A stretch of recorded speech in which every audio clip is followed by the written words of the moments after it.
ইয়া আল্লাহ, আবার কি বিপদ আসছে? ইন্না লিল্লাহ।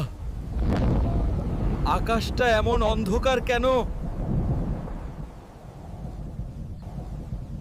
হাল্ক ভাই, আকাশ ফেটে কিছু একটা নামছে।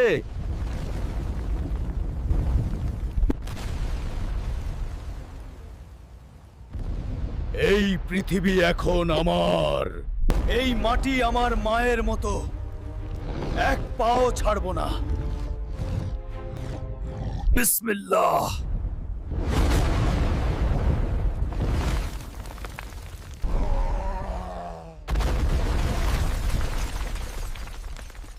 হাল্ক ভাই, আপনি আমাদের বাঁচিয়েছেন। সবাই সাবস্ক্রাইব করুন, হাল্ক ভাইকে ভালোবাসুন।